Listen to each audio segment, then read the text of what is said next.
Submit खालामदों जोंनि कैंडिडेटखौ बहाय जों बे प्लेसमेन्टनि गेजेरजों डिक्लेयार खालामदों। बेवहाय जोंहा दिनै गासै 30 सा जोङो कैंडिडेटखौ डिक्लेयार खालामदों। बेवहाय दं गिबियावनो आनवार आली 2 नं गुमा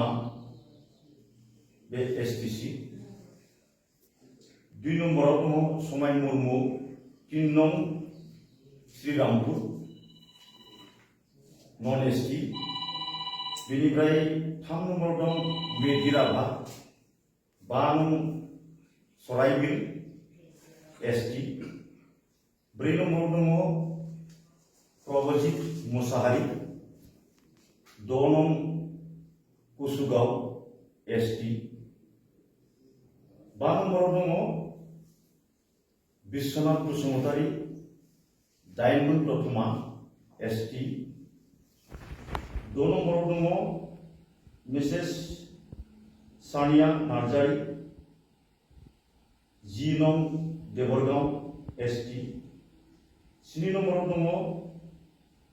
निर्मल बसुमतारी 11 नं बावखुंग्रि एसटी, 3 नम्बराव दं 3 नम्बर जाबाय 8 नम्बराव दङ तनम दैमारी 12 नं सालाकाटी एसटी, 9 नम्बराव दङ मिसेस बिमला औवारी 13 नं चिरां एसटी, 10 नम्बराव दं विनोद नार्जारी 14 नं चिरां जुवास एसटी, 11 नम्बराव दङ तरणी बसुमतारी 15 नं काजलगांव एसटी, 12 नं तरणी बसुमतारी 14 नं निसिमा एसटी, 13 नम्बराव मिसेस प्राणेश्वरी गयारी 12 सराइबिल एसटी, 14 दं सोमेश्वर बसुमतारी 18 नं मानास सेरफां एसटी, 15 नम्बराव दं आबु तालेब आहमेद 20 मथनगुरि अपेन, 14 नम्बराव दं जयराम बसुमतारी 21 नं सालबारि एसटी, 17 नम्बराव दं लबकुमार बसुमतारी 22 नं कख्लाबारि एसटी, 18 नम्बराव दं पुतुल चन्द्र दास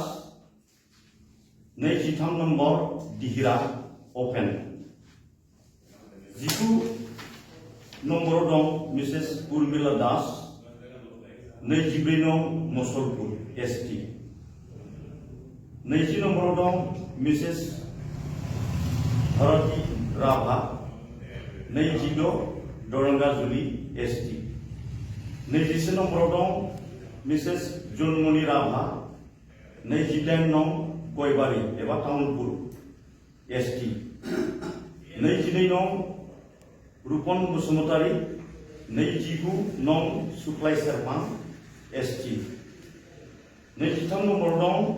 मिसेस बिजुली नार्जारी 30 नं गरेश्वर एसटी, 24 दिनेश्वर बर' 36 नं खैराबारि एसटी, 25 दं फुलन कसारी 32 नं भेरगाव एसटी, 26